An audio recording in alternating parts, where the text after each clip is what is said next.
laawol kisal ko laawol peewal e ɓantal. أعوذ بالله السميع العليم من الشيطان الرجيم. بسم الله الرحمن الرحيم. إن الحمد لله نحمده ونستعينه ونستغفره ونعوذ به تعالى من شرور أنفسنا ومن سيئات أعمالنا. من يهده الله فلا مضل له ومن يضلل فلا هادي له، وأشهد أن لا إله إلا الله وحده لا شريك له، لا نظير له ولا ند له، وأشهد أن محمدا عبده ورسوله أرسله الله رحمة للعالمين وهجة على الناس أجمعين، فبلغ الرسالة وأدى الأمانة ونصح لهذه الأمة وجاهد في الله حق الجهاد حتى أتاه من ربه اليقين، فصلوات ربي وسلامه عليه وعلى آله وأصحابه ومن تبعهم بإحسان إلى يوم الدين. ومما زادني شرفا وتيها وكدت بأخمصي أتأ السرايا دخولي تحت قولك يا عبادي وأن سيرت أحمد لي نبيا. صلى الله عليك يا رسول الله. اللهم صل على محمد وعلى آل محمد كما صليت على إبراهيم وعلى آل إبراهيم في العالمين إنك حميد مجيد. أيها الإخوة المؤمنون، ربنا سبحانه وتعالى يقول في محكم تنزيله: إن الله وملائكته يصلون على النبي يا أيها الذين آمنوا صلوا عليه وسلموا تسليما. يقول الإمام ابن كثير رحمه الله في تفسير هذه الآية أن الله جل وعلا قال هو يصلي على النبي، فصلاته ربنا جل وعلا معناه الرحمة والبركة، وصلاة الملائكة معناه الدعاء للنبي صلى الله عليه وسلم. ففي هذه العبادة التي هي الصلاة على رسول الله صلى الله عليه وسلم يتفق عبادة من في السماوات وعبادة من في الأرض. والعلماء قالوا على أن الصلاة على رسول الله صلى الله عليه وسلم واجب، منهم من قالوا أنه واجب واستدلوا بأموم قوله تعالى يا أيها الذين آمنوا صلوا عليه، والصلاة هنا فعل أمر، والأمر يقتضي على الوجوب. وقد ورد في فضل الصلاة عليه صلى الله عليه وسلم أحاديث كثيرة، وسنذكر شيئا منها إن شاء الله تعالى. على مسيب جلب تدبه باو يتد الله سبحانه وتعالى تم نرد عند جمعة كدي توحيد جم إذن ترى الله يبين جمعه إذن جولا إن الله صلى الله عليه وسلم إذن سيدو وندما نلاب صلى الله عليه وسلم بيوتني كو الله نلي بكم بتمني تيس هراي الله ونلي نلاب كو يرمند ونند انن تاغور ndey e hujja e hoore meden maana mo kala yottike mu wondema oɗo nelaɗo kanko woni nelaɗo l'islam on ko kañum woni goonga ko wona ɗum noon ko fof ko sama kala ɗum yottike e meɗen haray ɗum noon hiɗen toro Allah subhanahu wa taala yo ɓeydan nela ɗon jam e kisiye haray no jeeya e ko welimmi e ko haani e welde enen ɗo fof tawegol e mofte nelaɗo sallllahu alayhi wa sallam tawegol eɓe Allah subhanahu wa taala wiyata ɓe ya ibadi kono yo jeeyaɓe am tawegol e ngol konngol ɗo julɗo no haani wertolgol ɗum tawa kadi koye mofte rasulu sallllahu alayhi wa sallam woni ko tawa si ɗum feƴƴi jomirawo subhanahu wa taala o daali ka qur'ana makko o wi ko onon yo gomɗim ande wonde Allah e malaikaɓe makko ɓe hiɓe juulude e nelaaɗo sallllahu alayhi wa sallam onon kadi gomɗimɓe ɓen juule e nelaaɗo sallllahu alayhi wa sallam karamo kojo meɗen wiyeteɗo ibnu kasir on o wi wondema si Allah wi himo juulude e nelaaɗo mana ɗum ko holliri ko wonde haray kanko Allah o yurmini nelaaɗo o waɗaniɓe barki e kala ko ɗaɓɓa ko wiwgol wondema malaika ɓen no juulude e nelaaɗo ɗum ko holliri ko hiɓe du'anaade nelaaɗo sallllahu alayhi wa sallam en anndi fi makko wedditaake jooni noon Allah o hattaali ɗon o yamiri noon enen denndaangal tagore nden fof ina o ma o wi sallu alayhi juule e ma ɗum ɗon ka arabu ko konngol yamiroore nden noon ko tindinta ko farlike e jama on ɗum asikarmu koɓe ko wini wondema juulugol e nulaaɗo sallllahu alayhi wa sallam ko farilla e tagore nden mana kala mo juulaade nelaaɗo o heɓa e bakkar illa annahu no woodi karamo koɓe ko kadi ɓe wiyaali ko farilla kono ala kulli hal hadisaji arɗi ɗin e fii juulgol e nelaaɗo wallahi hiɗi ɗuuɗi moƴƴa sen ndaari ka tafsiruje o aya ɗo wonɗo e sotul ahzabi aya 56 inna allaha wa malaikatahu yusalluna ala nabi en tawa wallahi ɗum ɗon kadi hino hawni ko tafsiruje ɗen haali fi oɗo aya hono imam Shawkani en ɓeɗo fof no yewti ɓe inni o ko ngal dewal ɗon tun mana juurugol e nelaɗo sallah sallam woni dewal ngal yimɓe ɓe leyga e ɓeya dow kafe ko dewal bajjal juurugol e nelaɗo woni ko tawata fof hino kafe ɗum ko honɗum holliri ko mawnugol dewal ngal e mawnugol juuleteɗo e muɗum on woni rasulullah sallllahu alayhi wa sallam en ƴetta seeɗa e hadisaji arɗe e muɗum abammina tande ɗin hadisaji mi andintina no woodi karamokoɓe meɗen heewɓe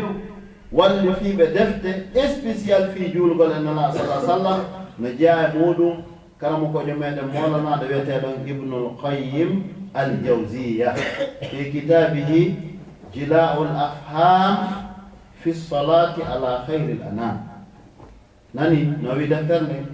wo ko deftere ñawnda e nde faamuji ɗi fi faamingol ma an o neɗɗo wondema juulgol e nulaaɗo sallllahu alayhi wa sallam ɗum ɗon koko haani julɗo on haana wedditaade e muɗum wono faamirten noon e yewtereji men wonɗi arde yeeso ɗo ni inchallah wa min al ahadis ما أخرجه إمام أحمد في مسنده والإمام البيهقي والإمام النسائي عن أوس بن أوس رضي الله عنه قال قال رسول الله صلى الله عليه وسلم أكثروا علي من صلاتكم يوم الجمعة فإن أعمالكم تورد علي أو وفي رواية فإن فيها تورد علي أعمالكم والحديث حسن ويقول الإمام الشافعي في الصلاة على رسول الله وآل بيته مما نصه يا أهل بيت نبي الله حبكم فرض من الله في القرآن أنزله كفاكم من عظيم الشأن أنكم من لم يصلي عليكم لا صلاة له صلى الله عليك يا رسول الله. هاي إمام أحمد بن حنبل يبفلني كانما إمام البيهقي إمام النسائي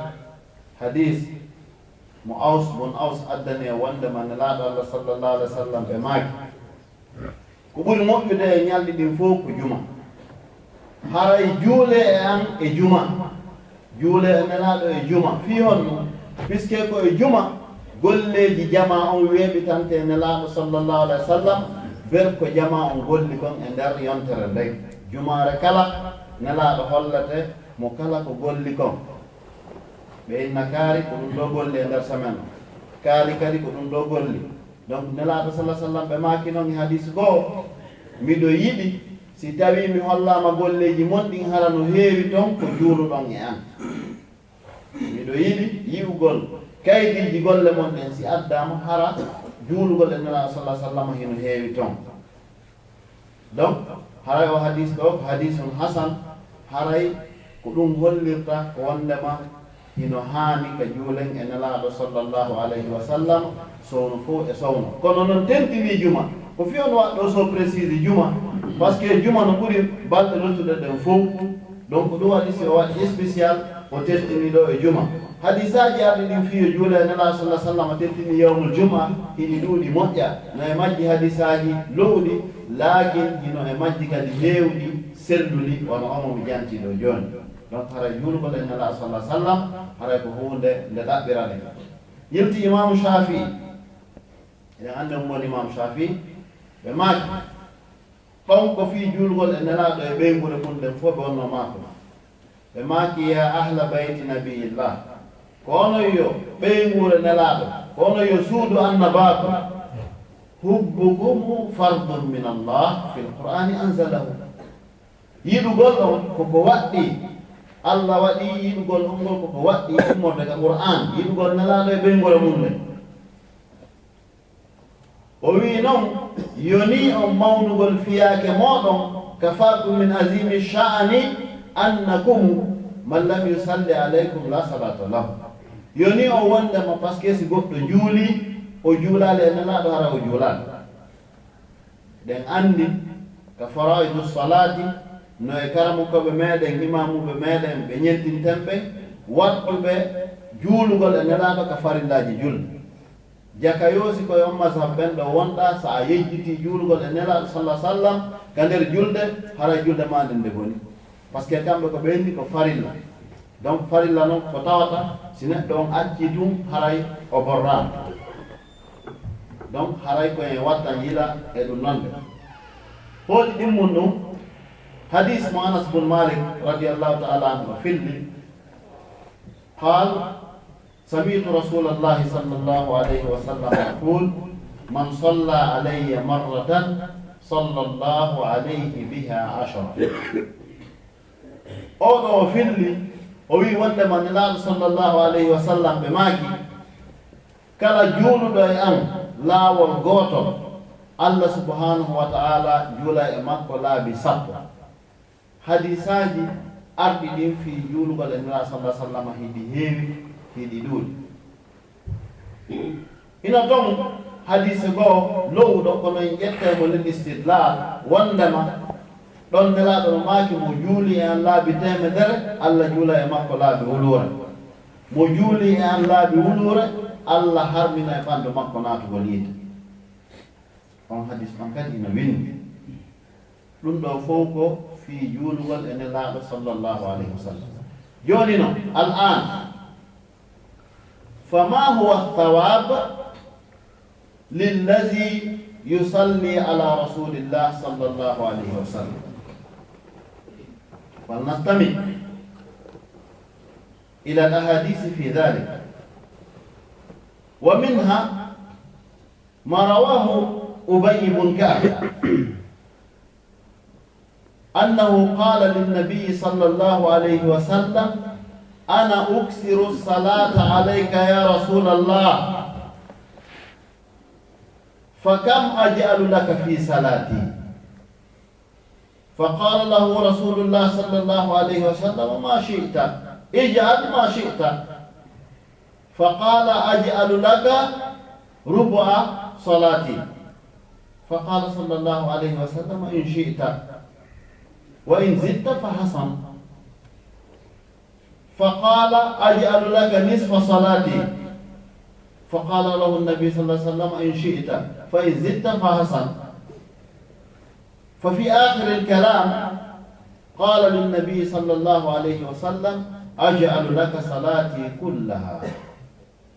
فالنبي صلى الله عليه وسلم ماذا أجابه؟ قال إذن تكفى همك في الدنيا والآخرة، تكفى همك في الدنيا والآخرة. سبحان الله. هرد الله في أنه هندم وودني جولا إلى الله صلى الله عليه وسلم. صحابة يوتي أبي بن كعب hari mu heewi toragol Allah moƴƴireeji aduna e laahira.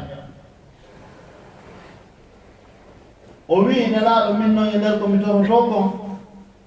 miɗo heewi kadi juulugol e ma. Jooni noon miɗo faala ya yeeto nanɗo an nelaaɗo ko laabi jeɗu mi juulata e ma e nder toraare an nden. Nelaaɗo ma ki bel ko faalaɗaa o. O wii jooni nelaaɗo si tawii mi toroto Allah laabi 10 mi juula e ma laabi 5 on si mi toro ɗiya laabi 5 fii hoore am. Nelaaɗo maaki so a yiɗi ino moƴƴi, so a ɓeydi noon no ɓuri moƴƴude. O wii awa nelaaɗo jooni mi juula e ma laabi 7 mi torano hoore am ɗiya 3. Nelaaɗo maaki so a yiɗi kono noon so a ɓeydi no moƴƴi. O wii nelaaɗo jooni mi juulay e ma laabi 9 mi torano hoore am gootum kum moƴƴere o an ko mi toro koyɗon Allah ɗon gootum kum. Nelaaɗo maaki so a yiɗi warru noon kono noon so a ɓeydi no moƴƴi. Subhanallah. O wi oye nelaaɗo jooni mi accii ɗon toragol fi hoore am few. Jooni ko honɗum woni wadde mi yonndirike ko mi torto fi hoore am ko mi yondinori juulugol e ma. الآن أكتفي بالصلاة عليك يا رسول الله. ميون دي نري جول قلما نانا نdoka نلا جابي مو نلا دماكي إذن أنتما تكفى همك في الدنيا والآخرة. الله هراي يتي غاران كلا problem ko hebata neɗɗo ko aduna ɗo ngoyngay e gordo gadda e probléme ji ɓengure e probléme ji faale mbuuɗi albalaw. O wii Allah yonete ɗum ɗon few. Allah ƴetti garan ka heɓata satte nandi gay. Sa warri noon a waɗi gurdam maɗa juurugol e nelaaɗo ange diftirde on seedi. Kon boy men woni mara probléme, kon boy men woni faalaka e probléme ji mun ɗi iw. Ko ɗum waɗi simi suɓi o kutuba ɗo fiye ɓeydu andintinde hoore meɗen valeur nelaaɗo, ye ɓeydu anditugol e yiya e nder kutuba on ko honɗum tigi tigi no woto piiji hawniiɗe ngara e majji joni. Joni noon hattaade ɗon imamu Shawkani ɓe maaki e Ibnu Hajar al Asqalani ka sabugol hadis on wondema Allah yonay on tigi aduna ɗo sabu ittangol mo kala probléme. O yonoyamo kadi laahara sabu moƴƴagol e makko naada mo aljanna hoɗindina mo e nelaaɗo sallallahu alaihi wa sallam. Kono e moƴƴere ɓuri ndan sa wuuri tawi probléme ko hammi wo on fottata amayi anaati aljanna ya akhi ala ko ɗaɓɓe ɓuri ɗum. Donc haray ko ɗum ɗo nela Allah sallallahu alaihi wa sallam yetno o sahabajo ɗo ɓe makani mo tukfa hammaka fi dunya ay ka aduna ɗo wal akhirate e kalakata. Amara probléme hande kadi ara seedi ko wiyete difficulté. Donc haray hino ari e mum hadisaji heewɗi ka nelaaɗo Allah sallallahu alaihi wa sallam ɓe maaki toon nokku goo wondema kala juulowo e an ñande dalngal hay gooto addoyta sifa ko addi kon sina kadi juulowo e an onno pet. hiɓe maaki hadisaji heewɗi fi moƴƴereji juulgol e ma kamɓe nelaaɗo sallallahu alaihi wa sallam. سبحان الله. والعجب أنني سمعت من بعض الخطباء فيما يتعلق أيضا بالصلاة على رسول الله صلى الله عليه وسلم أن رجلا كان عليه دين فضاقت به الأرض بما رهبت، ثم ذهب إلى إحدى التجار وقال له أريد أن تؤتيني دينا ب500 دينار. فقال له التاجر إلى متى؟ فقال إلى اليوم الفلاني. ثم أعطاه الدين وذهب ووزعه إلى المدينين. ولما جاء الأجل لوفاء الدين وما كان عنده شيء، إنه أتى إلى التاجر وقال له والله يا أخي قد حان وقت وفاء الدين ولكن ما كان عندي شيء، فالآن يعني شوف ما بدا لك. فأخذه فذهب إلى القاضي فطالبه القاضي بوفاء الدين، ثم قال إنه ليس له شيء، والقاضي أمر بحبسه. ثم قال له يا قاضي قبل أن تحبسني أنا أريد منك شيئا. قال ماذا؟ قال أريد أن تتركني وأذهب إلى أهلي وأودعهم وأقول لهم أنني في السجن. فقال كيف نتركك وأنت قد حكم عليك بالسجن، كيف نتركك؟ قال اتركوني وسأعود. قال وما هو الضمان أنك ستعود؟ قال ضماني هو رسول الله صلى الله عليه وسلم. قال إن لم آتي فيوم القيامة أنت القاضي قل للنبي صلى الله عليه وسلم على أنني لست من أمتي. فوافقه القاضي فذهب إلى امرأته في البيت وحكت لها القصة على أنه قد حكم عليه بالسجن وسبحان الله، ولكن تركوه لماذا؟ لضمانة رسول الله صلى الله عليه وسلم. فقال له الزوجة إذن تعال نصلي على رسول الله الذي من أجله تركت ورجعت إلى بيتنا. ثم بدأ يصليان على النبي صلى الله عليه وسلم، فصليا إلى أن غلبهما النوم ونام. والرجل رأى رسول الله صلى الله عليه وسلم في المنام وقال له النبي صلى الله عليه وسلم اذهب إلى الولي وقل له ليقضي عنك الدين. وقال له إن سألك ما علامة صدق قولك فقل له أنك يا ولي تصلي على النبي في كل يوم 1000 مرة، ولكن في الليلة الأخيرة أنت صليت على النبي وأخطأت. لما أخطأت الله يقول من قول رسوله صلى الله عليه وسلم أن الأجر والأمل قد وصل. وسأكمل إن شاء الله حتى أترجم هذا. هاي في أندو والله قصة هوني لو ومن رجالنا ومن وكذي في جول الله صلى الله عليه وسلم كذي تولى موجة. كوين أندو جول الله نفاي أندو ولا خراو. قبضو aden jo fulawa tayimo nyawli ke yimbe ha nyamande nen do de rew kuma ko de horma jonno be nyawli be yimbe different be fo nyando be arandem oy moye ka jula jogo oy dilam fala ya nyawlan do ko biyo be tira nyamande oy ni mo wonde say oy ni ha nyalande kay wajetti dirham de medde joy jonni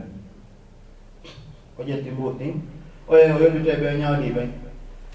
joni ha joni mo nyawli kono lutti di mo yaade ngoto commerçant jo ba dele mo be haldo yoni orga commerçant mo ni tigi on ha muru mi habali wallahi ila be hamiron ki rom commerçant jo addo no may kalam don ka justice be mi be ka justice ba be oti be sipani ke nyaawo wi mo konno ayo bay ka kon o ni mi mara be na jona ra ka sokata oyna oni jonno ko mi fala do yon sokan ajje mi ya ka be ngura ande mi andina be haray mi do soka o moy mbete be adana lan ko mi nyaaw be ni no men ala ma jitu da doga few do wonta oyni wallahi mi dogata be ni adogay be oyni mi dogata be ni ko non sede adogata o inni ko nelaɗo wonta seede o wi simi araali ñande janngo si en maayi ɓa pellete en maaye an o ñaawowo jogo junngo an gon inna nelaɗo hina e mofte makko mi jeeya on tuma takkita kala woodi rana sifano julɗo haray ko ha ɗon gasta yewtere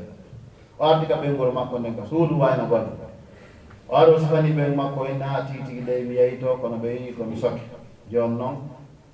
ɓen makko wiye a sokketeɗo kon noon hettorɗo arɗagal o wi ko nelaɗo sallah sallam mi waɗi garante ɓen makko wiya joni noon haray awa juulen e nelaɗo saabu andi sinano saabu nelaɗo e yitiddatama ɗo par ce que aranɗa sokka joni juulen e nelaɗo ɓe fuɗɗi ɗon interview ɓe juule e nelaɗo sallllahu alayhi wa sallama ha ɗoyngol ari ɓeɗani gorko on hoyɗi hino yiya nelaɗo sallllahu alayhi wa sallam nelaɗo arga koyɗon ɓe makanimo joni noon immo yaha janngo ka lanɗo miside nde innamo mi wi'i yo yoɓu ñamande ma nde so wi fi on ɗum wiya ko nelaɗo yamirma so wi ko honɗum won seede ko gonga wowruɗa innamo seede o ko wondema kanko lanɗo o ñande o juulay e nelaɗo laabi wulure hanki noon o juuluna e nelaɗo o falji inna nelaɗo wi o faljino kono baraji ɗi hewti timmi tis ga Allah timmina nim wiya ko ɗum won seede subhanallah o yimmi ɗon o waɗi fuu o yehi ka lanɗo on o dayi o yeeti lanɗo on ko ɓe waddi kon lanɗo wi ko noon seede ma o ko nelaɗo nelma o wi ko par ce que a juula e nelaɗo ñande o laabi wulko hanki noon a faljuno kono nelaɗo yeeti kalan hewtoyi lanɗo wi wallahi ko gonga ko nelaɗo yeetimama o wi par ce que kami juulata e nelaɗo ɗo haray ko min duwonno goɗɗo meeɗa andude lanɗo yehi addanoyimo 2500 dirham ka mbuuɗi mum ittanoyimo ka mbuuɗi julɓe ɓen 500 ka kees woni 3000 addi jonni mum inni yahu yoɓa ñamande mande haray tigi tigi on ɗiiɗa fuɗɗitora fi nguure ma o yimmi ɗon o hendi on 3000 o fewni fur hewtugol makko ka ñaawowo on ka justice o hewti o tawi juge on hino dari taɓay haynike mo welti ar jaɓɓi mo oyni kon waɗi jaɓɓoɗami ni o inni mi weltanike ma moƴƴa sabu a waɗi ha mi yii nelaɗo sallah sallam hanki jemma mi hoyɗi nelaɗo no ari no yeetilan wondema yomi yoɓane ñamande nden haray o fawtanikelam tefore ñande dalngal mi nattayi joni noon hino ɗo 500 ko yoɓira oya so ari min halduno ara joni woni 3500 kaɓe dari ɗon ɓe seeɗani commerçant jo yalti hino welti hino ɓuuyi commerçant jo mba hewti keeji jon ñamande nden o wi mi weltanike ma o inni ko fi honno o wi puisque a woni sabu ha mi yii nelaɗo e koyɗo o wi nelaɗo hanki arno jemma wi'immi simi accanima ñamande nden o tefanoyeɗam mi wona e aaden aljanna sabu ɗum ɗon noon mi welti mi tawi yomi ɓeydane kadi 500 mi addori hino ɗo 500 500 ɓeydta e hoore ɗi woni guluji nayi ñamande kam fi mum joni ya faam o henniɗi o hewtitoy ka ɓeygoro makko nden sababu honɗum ɗum ɗo fof ko heɓori ko sabu juulugol e nulaɗo sallllahu alayhi wa sallam ɗum noon haray ko Allah hokke juulgol ina Allah sallah sallam o kamɓe ɗum tarjama bil arabiya قلت الآن إن هذا الرجل رأى النبي صلى الله عليه وسلم في المنام وأمره النبي صلى الله عليه وسلم بأن يذهب إلى الوالي ويقول له بأن يقضي عنه الدين وقال له علامة ذلك أن هذا الملك يصلي على النبي صلى الله عليه وسلم 1000 مرة وأمس الليلة الأخيرة يعني أخطأ في الصلاة على النبي صلى الله عليه وسلم فقال له يعني هذا هو صدق قولي لما حكى إلى الملك القصة قال له هذا صدق قولي فقال له الملك هذا رؤيا حق لأنه لا يعرف أحد أني أصلي على النبي صلى الله عليه وسلم بهذه الكيفية فأعطاه 2500 من ماله ثم آتاه 500 من بيت مال المسلمين.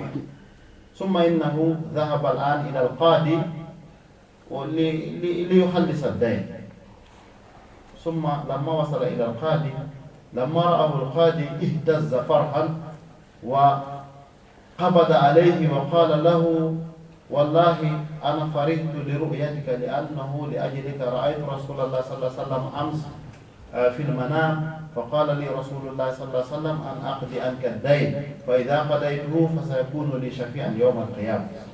ومن ذلك الوقت أيضا جاء التاجر، والتاجر أيضا قال له الرسول صلى الله عليه وسلم أمرني أن أعفو عنك الدين وسيكون لي شفيعا يوم القيامة. ثم لما فرحت لأجل ذلك أزيد لك 500 أخرى، والكل يساوي 4000، وهو رجع إلى أهله غنيا. كل هذا حصل بأجل الصلاة على رسول الله صلى الله عليه وسلم. هكذا روي لنا، والله أعلم بصحة الكلام. donc haray ɗum ɗo ko hollirta ko julgol e nelaɗo sallah sallam hino mawna no e mum qissa momi darnirta on jonde ne juuti nde ɗofterde min noon ibnul qayyim hino windi jilaul ahzam jilaul afham fi salati ala khayri l anam. o wi jenta fota goɗɗo goo ari imo wangade ka kaaba kanko e ɓe makko, tawi ɓe makko sella e nder ko ɓe wangoto kon tun mawɗo on fokkiti yamugol, o teetimo on aɓe ka sera, mawɗo on faati. no mawɗo on faatorno yeeso makko ngon ɓawli mir jon anndi noon no jeeya e al alama ko wiyete kon husnul khatima, moƴƴugol battane goɗɗo nde mo maayi hara yeeso ngon no henti, hara mo wawa simo muusi. oɗo yeeso ngon ɓawli kirɗi, o pooɗi mawɗo on nabi sara to tawi mo hersi ko yeeso ɓe makko ngon ɓawli kon hande ɓe wangade. kono hari mawɗo on o leetay no waktuuji goo, jaɓatano juulgol réguliére ka juulata. kono hari mawɗo on no mar systéme goto, à chaque fois nde o fokkiti kala ka o yaata tippande nde o tippi o inna allahumma salli ala muhammad, si o ɓanti nde o inna allahumma salli ala muhammad, ko ni o wuuriri gurdam makko ɗam fof o leeɗa ni juulugol, kono ko juulowo e nelaɗo réguliére. oya no wallini fure on ɗon no aani ko honno tigi tigi on gerdata yiɗa julɓe ɓe yiyana mo ɗum ɓayde ko ma oya loote so surre tum ɗoyngol ari e makko. o hoyɗi gorko no ari e makko, gorko labaaɗo, oyndi mo ene hiɗa anndimmi, oyna oy o wi ko min woni nelaɗo sallah sallam, ko addimmi ɗo ben ma haray ko kasange ɓaleejo o hanno heɓude ɗum, sabu ko fukkay ɗo leetayɗo julde, o juulay kono o leetay. joni noon sabu tawde hari teppere makko kala o juulay e an, allah jonnila yomi addu ko o kasange ɗo watte e makko e hoore, allah yaftimo bakkatu makko on fof, sabu ko o juulayno e an kon, ko bakkatuji ɗi ɗuɗno e makko ko nennata julde kon, ko sabu ɗum hari ɓawlini yeeso makko ngon. oya o fininga koyɗoɗo taw yeeso ɓe makko ngon hen tigi. ɗum ɗo ino windori ni. donc haray ko en wattan yiila fota anditen juulugol e nelaɗo sallah sallam e hutuba ɗum on e woolay bi ihtisar naforeji wonde e muɗum. aqulu qawli hadha wa astaghfirullah al-azim li wa lakum wa li sa'iril muslimin.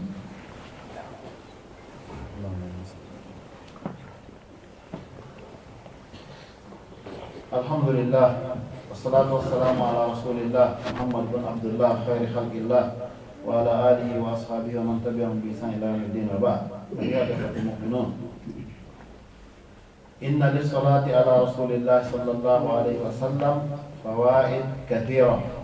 ذكرها الإمام ابن القيم في كتابه جلاء الأفهام كما أشرت إلى ذلك آنفا. من أراد أن يرجع إليها فبسم الله. haray juulgol e nelaaɗo no mari naforeji heewi. ɗin naforeji noon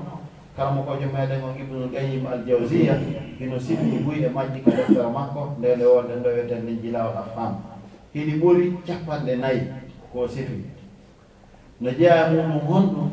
wondema juulowo e nelaaɗo Allah sallallahu alaihi wasallam o wona jaabotoɗo du'a o wona jaabotoɗo du'a